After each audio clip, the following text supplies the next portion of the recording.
የኢትዮጵያው ትልቅ ባለስልጣን አሜሪካን ሀገር ሄዶ ፓርኪንግ እየሰሩ ነው። ጉዳዩ መነጋገሪያ ሆኗል። አቶ ገዱ አንዳርጋቸው የቀድሞ የአማራ ክልል ፕሬዝዳንት ናቸው። የጠቅላይ ሚኒስትሩ አማካሪ ነበሩ። የውጭ ጉዳይ ሚኒስቴር ነበሩ። ከፍላለ ማለት ነው።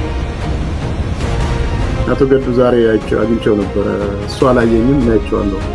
ወደ ጥፋት እያበራ ስለሆነ ይሄ ኃይል ጸረ አማራ ነው። የወለጋን ሰው እንዴት ታምናለህ ሲለኝ ምንድነው ልልህ? ሰላም ጤና ይስጥልን ቤተሰብ ደረጓችሁልኝ በአዲስ ቪዲዮ ተመልሼ መጣሁ። በዚህ ደግሞ የምንመለከተው ትናንትና በትልቅ ስልጣን ላይ የነበሩት ገዱ አንዳርጋቸው ዛሬ ደግሞ በአሜሪካ የፓርኪንግ ስራ የሰሩ መታየታቸው ብዙዎችን እያነጋገረ ይገኛል። በዚህም ላይ ብዙዎች የተለያየ ሀሳብ የሰጡበት ይገኛሉ። አብረን የምንመለከት ነው የሚሆነው። እንደዚሁም ደግሞ ገዱ አንዳርጋቸው ማናቸው፣ ምን ሰሩ፣ ስልጣን ስለመለቀቁ የሚለው ነገር አብረን የምንመለከት ነው የሚሆነው። ላይክ እና ሼር ማድረጋችሁን ሀሳባችሁን ኮሜንት ላይ ማስቀመጣችሁን እንዳትረሱ። ሰብስክራይብ ለምንድን ነው የማታደርጉት? መጀመሪያ እንግዲህ ገዱ አንዳርጋቸው ማናቸው፣ ለኢትዮጵያ ያበረኩት ነገር ምንድነው፣ ስልጣናት ለምን ለቀቁ የሚለው ነገር ከማየታችን በፊት እንግዲህ አንድ ቪዲዮ ትላንትና ተለቆ ብዙዎችን እያነጋገረ ነው የሚገኘው ከገዱ አንዳርጋቸው ጋር ተያይዘው። ይሄን ቪዲዮ ላይ የሚታየው እንግዲህ ገዱ አንዳርጋቸው ፓርኪንግ ስራ እየሰሩ የሚታይ ቪዲዮ ነውና ቪዲዮ ከማየታችን በፊት ከዚህን ጀምር። የኢትዮጵያው ትልቅ ባለስልጣን አሜሪካን ሀገር ሄዶ ፓርኪንግ እየሰሩ ነው። ጉዳዩ መነጋገሪያ ሆኗል። ለአመታት በኢትዮጵያ ፖለቲካ ውስጥ የሰሩትና ለአብነትም የቀድሞ የአማራ ክልል ርዕሰ መስተዳደር፣ የግብርና ቢሮ ኃላፊ፣ የክልሉ ምክትል ፕሬዝዳንት፣ የፌዴራል ውጭ ጉዳይ ሚኒስቴር፣ የጠቅላይ ሚኒስቴሩ የብሔራዊ ደህንነት ጉዳዮች አማካሪ እንዲሁም የህዝብ ተወካዮች ምክር ቤት የፓርላማ አባል በመሆን ያገለገሉትና በፖለቲካው ዓለም ታላቁ ሰው ዛሬ በአሜሪካን ሀገር ፓርኪንግ እየሰሩ ይገኛሉ። በርካቶችን መሳቂያና መሳለቂያ እያደረጓቸው ቢሆንም ነገር ግን እኚህ ባለስልጣን በስተርጅና ይህን ስራ መስራታቸው እጃቸው ከሌብነት የጸዳ ህሊናቸውም ንጹህና በኩራት የትም መንቀሳቀስ የሚችሉ የምስኪኑን ህዝብ ገንዘብ ያልዘረፉና በቅንነት ሀገራቸውን ያገለገሉ እንደነበሩ የሚያሳይ እንጂ የሚያሸማቅቅ ተግባር አይደለም። በርካቶችም እንደዚህ አይነቱ መሸለም ነው የሚገባው ሲሉ አወድሰዋቸዋል። ዜና እንግዲህ ሲሰራጭ ነበርና የታየው ቪዲዮም ምንድነው ካላችሁ ይሄን ነው ተመልከቱት።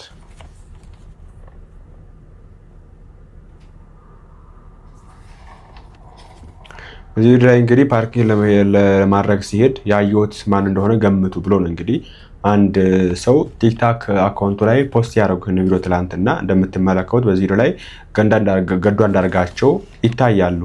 ፓርኪንግ ስራ እየሰሩ ይታያሉ።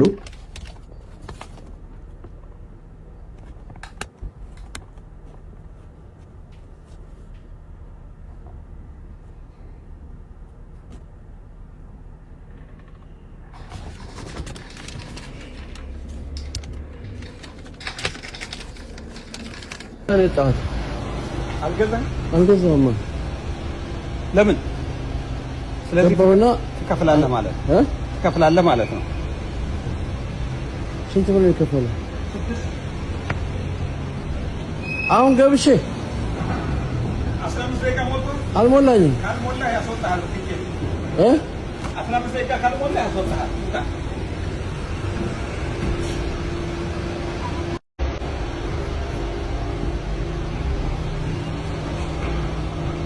እዛ ቫሊዴሽን እዚህ ነው የሚደረገው? እዛ ሱቅ ውስጥ ሳልገዛ ነው የወጣሁት። አልገዛም። ለምን? ስለዚህ ትከፍላለህ ማለት ነው። እንደምታዩት እንግዲህ በዚህ መንገድ ፓርኪንግ እየሰሩ ሳያውቁ ቪዲዮ ቀርጾ ነው እንግዲህ ይሄ ልጅ ወይ ደግሞ ይሄ ወጣት ፖስት ያደረገው። ነገር ግን ይሄ ቪዲዮ ሚዲያ ላይ ሲወጣ ብዙዎችን አነጋግሯል፣ ብዙዎችም ሲቀባበሉት ነበር እና በነገራችን ላይ ገዱ አንዳርጋቸው ፓርኪንግ ስራ መስራት የጀምሩ ዛሬ አልነበረም እና ይሄ ቪዲዮ ተመልከቱ። አቶ ገዱ ዛሬ አግኝቼው ነበር። እሱ አላየኝም፣ ናይቼዋለሁ። ሰላም ስለው ራሱ ሰላም አለኝ፣ ግን አላወቀኝም። በጣም የሚገርም እንትን አግኝቼ ሜሪላንድ መኪና ምን እንደሚባለው ኤምቪ ሜሪላንድ ነው እየኖረ ያለው ማለት ኤምቪ አግኝቼው ነበር። በቀንነት ነበር ሰላም ብሎ የነበረው። እንደማንኛውም ሰው ሰላም አለኝ። በቃ አላወቀኝም ብዬ ታውኩት። ዛሬ አሁን አራውንድ 10 በዚህ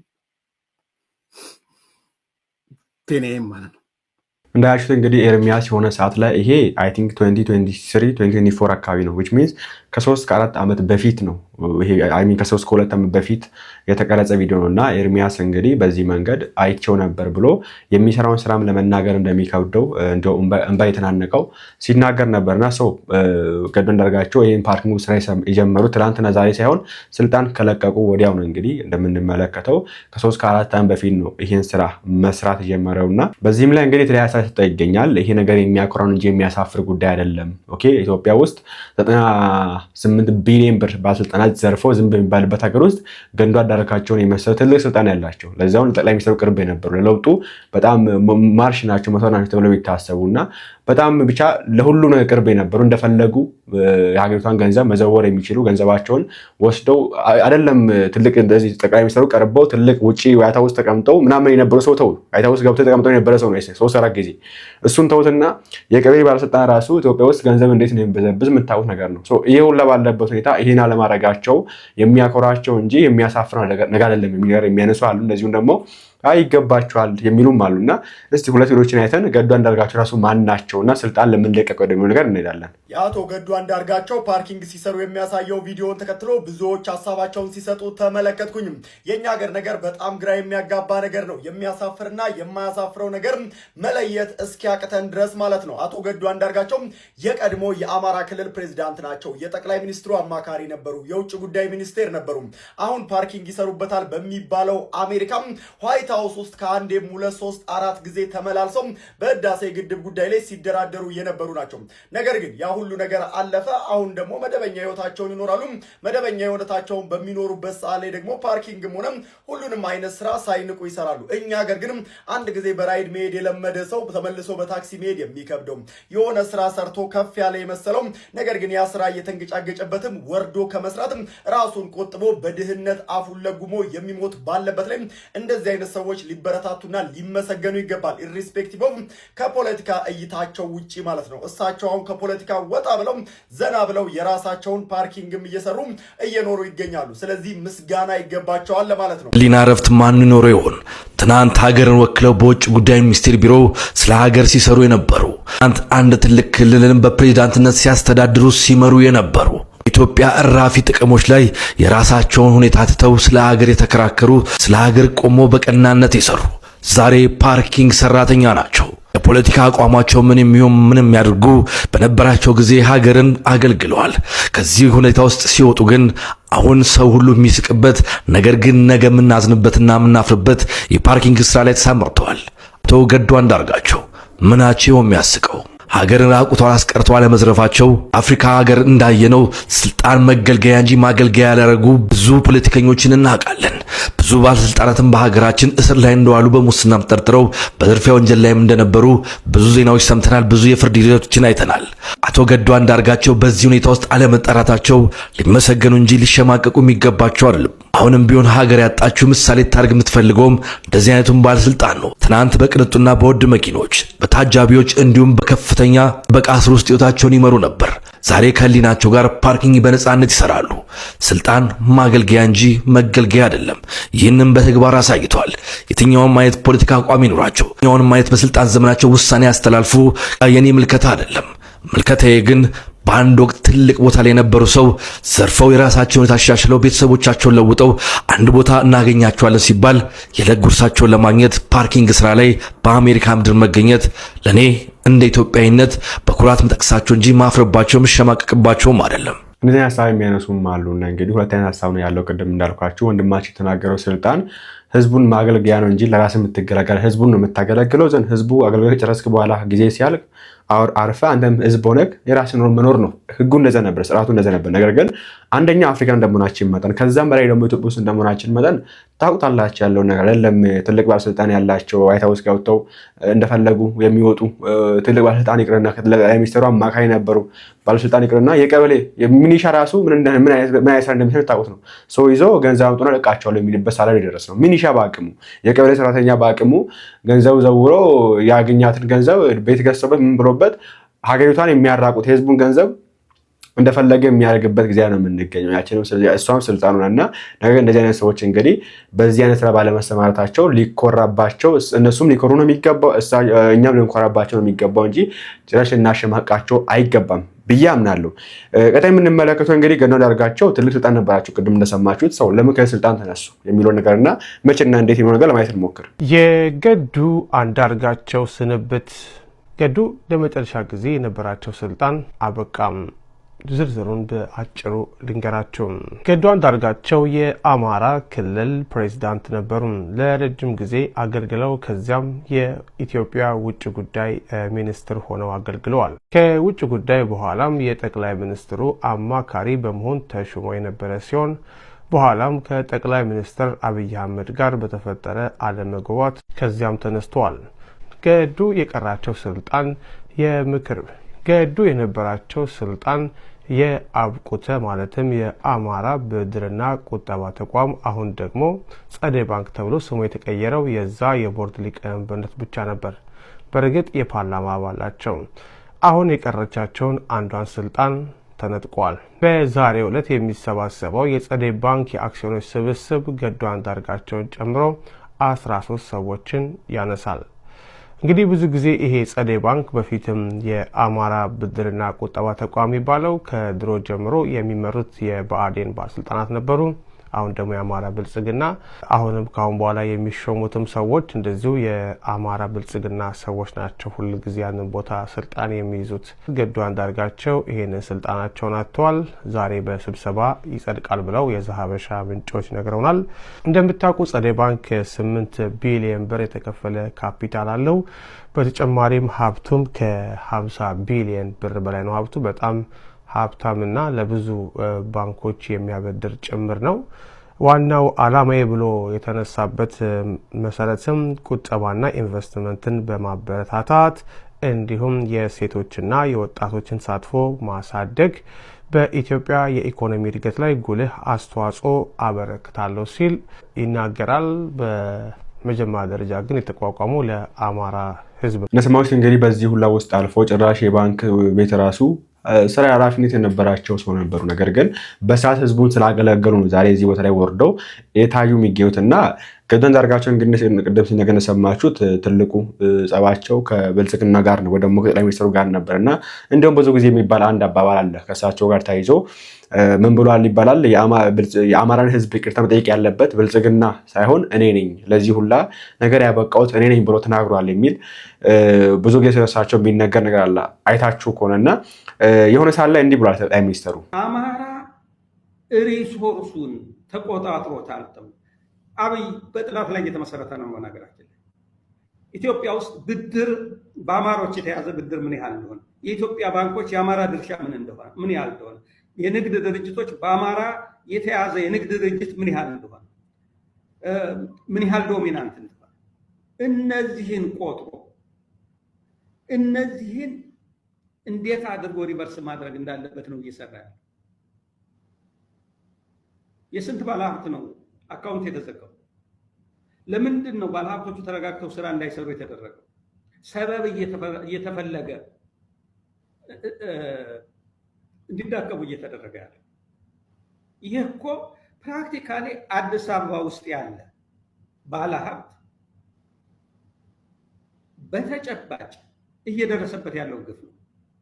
ለምን ኢኮኖሚካሊ አማራን ዲስማንትል ማድረግ አለበት ከሀገሪቱ ኢኮኖሚ። ከአዲስ አበባ የተፈናቀሉት ሰዎች አዲስ አበባ ዙሪያ ምንድነው የሚባሉት? ኦሮሞም ይፈናቀላሉ። ልክ ነው። ይህን ስል ኦሮሞ ያሰበ ነው ብዬ ልናገር አልችልም። እያንዳንዱ የምትደረግ የአማራ አመራሮች እርስ በርሳቸው እንዳይገናኙ እንዳይግባቡ የራሳቸው ድክመት ነው። አብይ ድክመትን የአማራ አመራሮችን ድክመትን የተጠቀሙበት ለአንዱ አንድ በሚገርም ሁኔታ አንዱን ከሌላው ጋር በማጠላለፍና በማጣላት ረገድ ይሄ ሰውዬ እኔ በህይወት ዘመኔ እንዲህ አይነት እንትን አይቻለው። ለአበበ የሆነ ነገር ይለዋል አገይንስት ያኛው ጓደኛ፣ ለዛኛው ደግሞ ሌላ ይለዋል።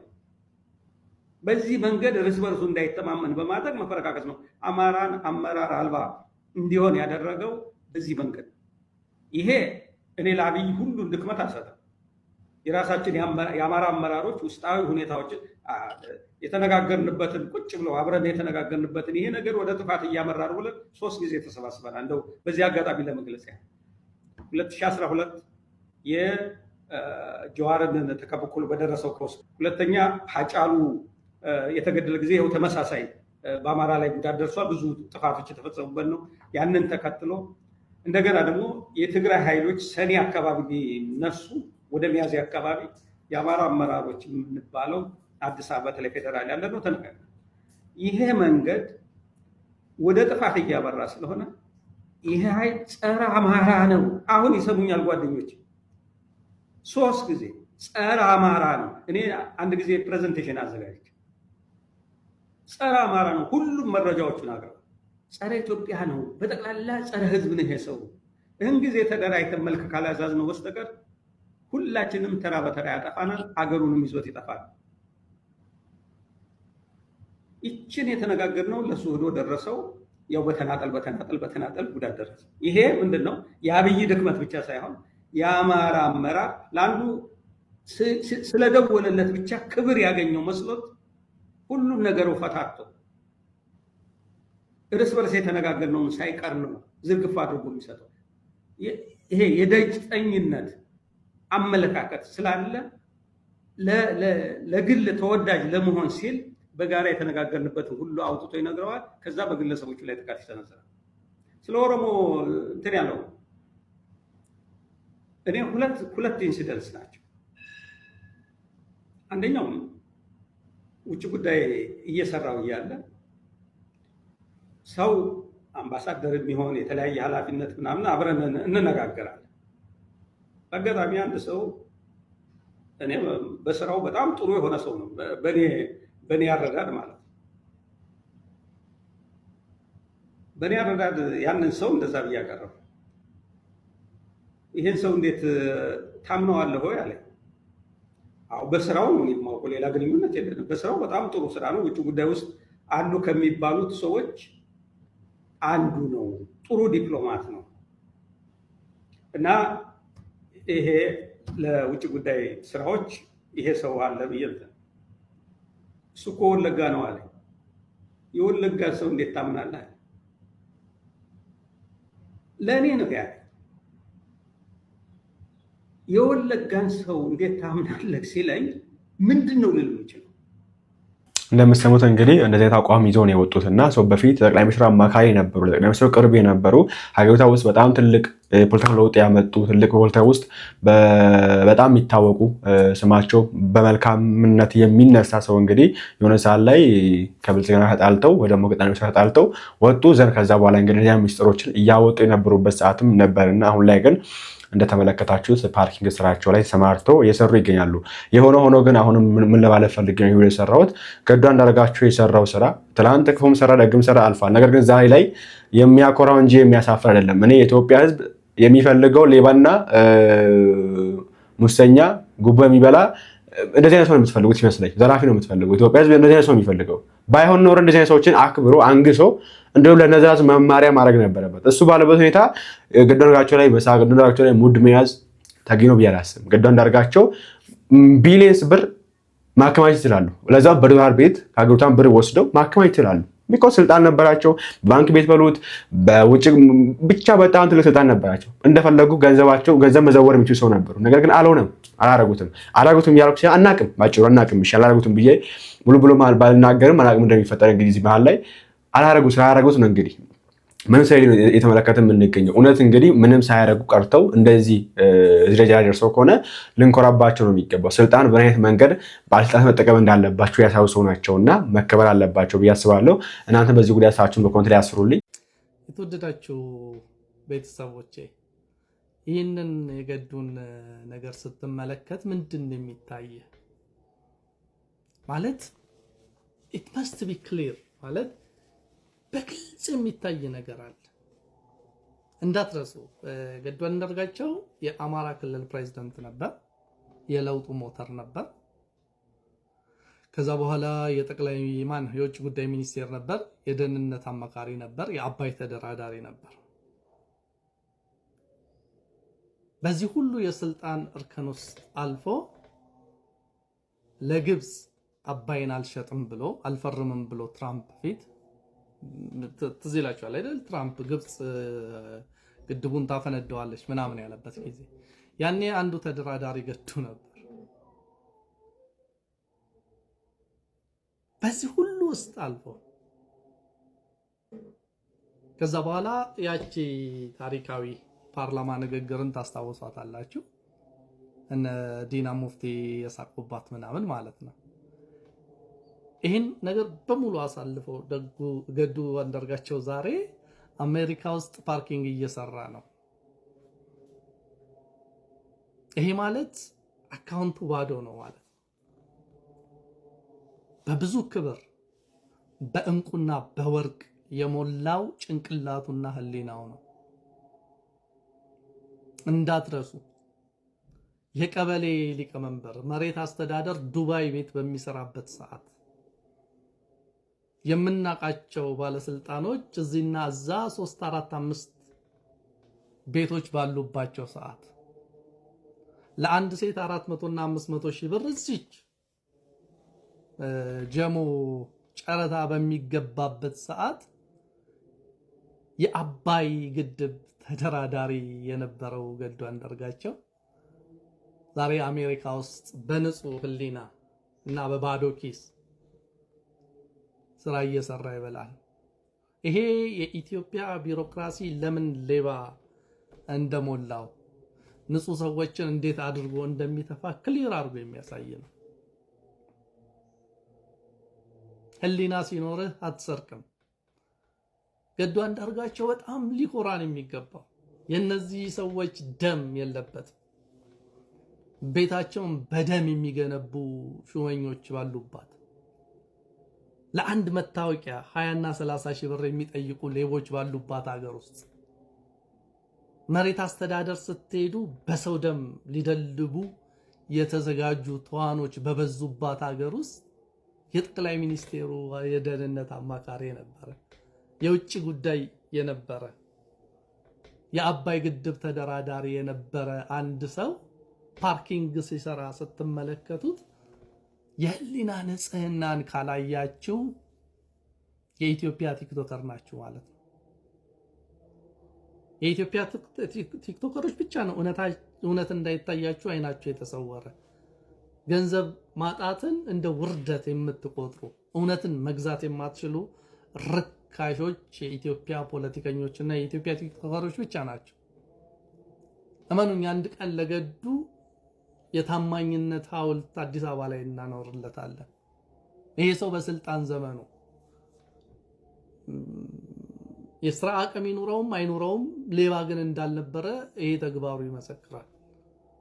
የሰው ደም ቀርቶ ባንክ ውስጥ አላጠራቀመም፣ በድሆችም ባልከበረም። ገዱ በአቅሙ በታማኝነት ሀገሩን አገልግሏል የሚለን ይሄ ነገር ገዱ ሌባ አይደለም። ገዱ ፎከሱ በሚችለው አቅም አገሩን ማገልገል ነበር ነው የሚለን። እኔ ገዱ ፖለቲካል ጂኒየስ ነው እያልኩኝ አይደለም። ገዱ ለአማራ ህዝብ ታላቅ ስራን ሰርቷል ምናምን እያልኩኝ አይደለም። ወይም ደግሞ አማራንም አዋርዷል እያልኩኝ አይደለም። ያው ለውጥ አካባቢ የነበረው ሙገሳ ታቁታላችሁ። ከስልጣን ከለቀቀ በኋላ ደግሞ እንዴት እንደተሰደበ ታቁታላችሁ። እኔ ከሰዳቢዎቹ ከሞገሾቹም አይደለም። ቢያንስ ግን ይሄ ስራው ዊትነስ የሚያደርገን ከአንድ የቀበሌ መሬት አስተዳደር በተሻለ ሁኔታ ንጹህ ነበር። ጉቦ አልበላም ማለት ነው። ድሃ ነበር ማለት ነው። በደሞዙ ነበር የሚኖረው ማለት ነው። ጻድቅ ሰው እውነትን ይገዛታል እንጂ አይሸጣትም። በእግዚአብሔርና በሰው ፊት ይከብራል። እንዳንተ አይነት ባለስልጣን ስለነበረን እግዚአብሔር ይመስገን። የለውጡ ባለቤቶች ምን ያህል ንጹዎች እንደሆናችሁ ይሄ ምስክር ነው። ገዱ እግዚአብሔር ይባርክህ። በጣም ኮርተንብሃል። አንድ ቀን